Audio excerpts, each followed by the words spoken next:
I'm Christy Friesen, and I'm here at the Polyforms Design Center, and I'm going to show you how to make a steampunk bird, because I know you're dying to make one. These are a couple that are finished already, so if the one I make turns out crazy, this is what they should look like. I'm using some of Polyform's new colors. They're just really delightful, and they've got a lot of steampunk colors that you're going to want to get. Specifically, this antique gold's pretty keen stuff. And there's bronzes and all kinds of pearls. Just get one of everything. That'll be fine. And I like to just take the clumps that are lying around on my desktop and put them together and see what happens. Sometimes they turn out fantastic. Other times not so much, but that's okay. You can still play with it anyway. So what I grabbed is some silver, there's some white with glitter in it, some random blues, and a little bit of that antique gold just for fun. And when you take this wad, you're just going to start smashing it and rolling it and twisting it and folding it, which I'm not going to do because that's boring. Look, magically it's done already. How clever is that? And we've got all kinds of marbling in there, which is nice for these little birds. So you're going to get a little bit of that. Make sure you have some extra aside from your wad that you made and turn it into a nice little ball. No trick to that. Just think bally thoughts, and there you go. You've got a little ball. And now you're going to do a teardrop. What you do is take your hands and you put them in the yes, I would like a giant slice of cheesecake, thank you very much, position. Then you can squeeze just part of it. And see how that just makes a nice little teardrop shape because you're squeezing just one part of it. If it gets long and scary, that's because your hands are on the yes, I'd like a hot dog, and that's not as good as yes, I'd like a slice of cake. So go with the cake thing. Once you've got your teardrop shape, make it long, make it fat, the bird doesn't matter, whatever. Then you're going to squeeze the head out of here. Now, you're going to grab just a wad and you pull it gently out of there. See how I'm kind of like coaxing a bird head out of that wad? If it looks like an elf shoe, you're doing it correctly. So just keep pulling that sucker up until it looks like you've got a birdie body and some kind of a little necky thing happening here and a blob. Now if you got a pinhead, just squash that down a bit because you want your bird to have a nice cranium thing going on. So this is the shape we have. Now once you got that shape, lay it down in your work area and just kind of press it on the small of its back to make sure it's going to stand properly. Then you can make a beak on this baby. Now the cool thing about birds is there's many, many beaks. So whatever beak you make is going to be fun. If your beak gets way too canny, you can just give it a little nose job and you can make a smaller one. All you do, take your fingers and you pinch. Now don't go because then you'll have a duck. Unless you want a duck, then do that. But otherwise, just pinch a little at a time as though you're sharpening a pencil. And you're pulling a little ice cream cone out of the top of his head, which is what you want. Okay, so now I need some eyeballs.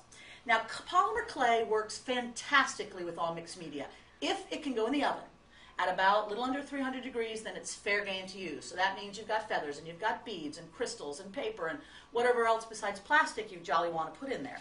So what I'm going to do is I'm going to take a little bit of wire. This is just a 28 gauge wire. I find that to be a nice one. And then you're going to slide a little bead on there. Now, I don't know why I cut that. I had it already. But we've got just a little 6mm round glass bead. This one's jade. You can use glass. You can use whatever is nice and dark. I'm just pulling the wire so that that bead rests on the bottom of the loop. And then pliers. Hold the wire with your pliers. Twist the bead with your fingers until that little twist comes up right to the head of the bead. Then you can trim it off. And I'm also going to take the plier and curve just a little candy cane on the end. The reason is, you've got your bead, you stick it in your clay. Without this wire tail, after the thing is all done and baked and the clay is hard, then all those eyes pop out, which is not a good look. So if you get the little wire hook, you stick it in the clay, and then it won't pull out. That's the theory there. So I've got some nice little beads already made here, and I'm going to stick them right in the side of his head, one on each side. And it's nice to kind of look at him from the top and the front, because if his eyes are all crazy, he looks like he's off his meds. So kind of just aim and look and see if that looks right. Okay. So we've got a nice little cute bird face, and if there's gappage, ooh, I got gappage there, just squeeze. So see, look at, we've already got a cute little bird ready.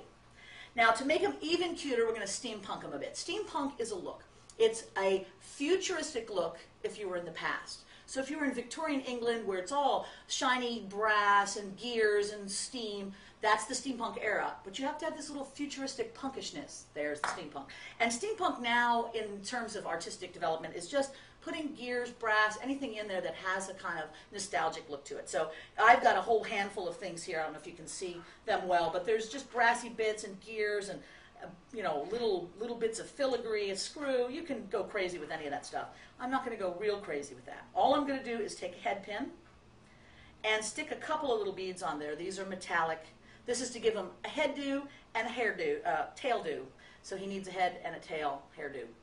And I'm going to put just a couple of little things on that head pin. So you can see I've got a decorative head pin, a couple of beads.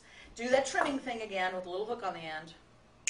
And let's see if I can bend that. The little hook. And this just goes right in the top of his head. Boink. Look at how lovely he or she feels about that. He's got a nice little crown going on. And he needs a matching one for his bottom. I already pre-stacked some beads, so you wouldn't watch me fumble and drop them all over the floor. I made this a little bit longer here because I really wanted to stab in there and stay. And if that wire is too short, it doesn't stick in very well. Okay, so now he's got a happy little hat and a happy little butt business, and he just needs a couple of wings. So let's take some random clay we have floating around. And you're going to do the teardrop thing, but modified because it's too small to do the whole cake thing. So just use your fingers, boink, boink, boink, and you have a nice little teardrop. You can make the sound effect. That's optional. It helps sometimes. Boink, boink, boink. See how easy that works? And you can just flatten that sucker and stick it right on, but I like to flatten it slightly. And then take something with a pattern on it. This is just an antique button, and I'm going to press it right on there.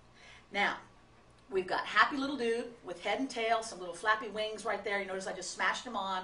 Round side on the body, pointed side up. And the last little trick we're going to do is give him a little bit of mica powder for the beak.